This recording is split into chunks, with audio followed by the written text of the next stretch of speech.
Share ko lang sa inyo mga Lodi Cakes, baka hindi nyo pa alam or hindi kayo updated sa Messenger. May bagong update yung Messenger ngayon at ang ganda na kanyang bagong update. So ito panoorin nyo kung ano yung update na yon. So ito for example, may chinat ako tapos mali yung spelling ng na-chat ko. So ito, kasama mo ba mga friends mo?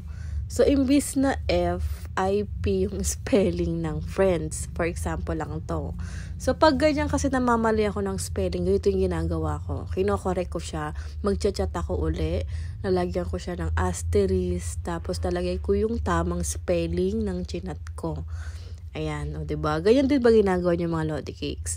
So ngayon, hindi mo na kailangan gawin niya na i-correct pa na magchat-chat ka uli para i-correct mo yung chinat mo na mali yung spelling or kaya hindi mo na kailangan siyang i-unsend kasi pwede mo na siyang i-edit. So para ma-edit, ilo-long press mo lang yung chat mo na gusto mong i-edit, tapos makikita mo yan, may edit dyan. Saka mo na siya i-correct. Ayan, alisin natin tong P, palitan na natin siya ng F. Ayan, o diba? Ang ganda na ito ng bagong update sa Messenger kasi pwedeng-pwede ka na makapag-edit ng chinat mo. Hindi mo na kailangan i-unsend kung namali ka ng chat.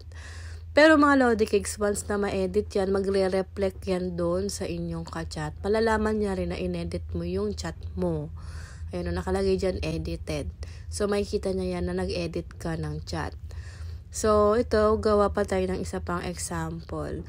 So, kadalasan talaga ako, lagi ako namamali dito sa ko at saka sa mo. Ayan. Yung, natatypo kasi lang yung K tsaka sa M eh. Imbis na ang chinachat ko ay, yari ito, bakit hindi mo agad sinabi sa akin? Yan. So, lagi ko nagchat dyan, ko, di ba? Ang gulo ng chat. Bakit hindi ko agad sinabi sa akin? Diba? Para hindi na yan magulo pag binasa niya. Pero minsan naman understood na yan ang kachat mo. Pero ang pakit pa rin pag binasa, diba? Kaya ayan, edit uli natin. Palitan natin to ng M, yung K. Ayan, bakit hindi mo agad sinabi sa akin? Ayan, and then check na natin. At magre-reflect uli yan sa kanya na inedit mo yung chat mo. Ayan. Kaso nga lang mga Lodi Cakes, kapag 15 minutes na nakalipas yung chinat mo, ay hindi mo na siya pwedeng ma-edit. Wala ka nang makikitang edit doon. So, pakita ko sa inyo ha.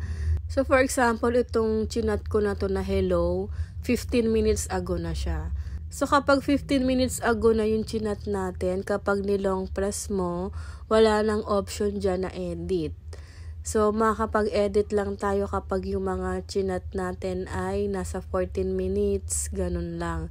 Pero once na 15 minutes ago na, wala na po kayong makikitang edit dyan. So, tulad neto, ayan, 14 minutes ago pa lang yan, wala pang 15 minutes.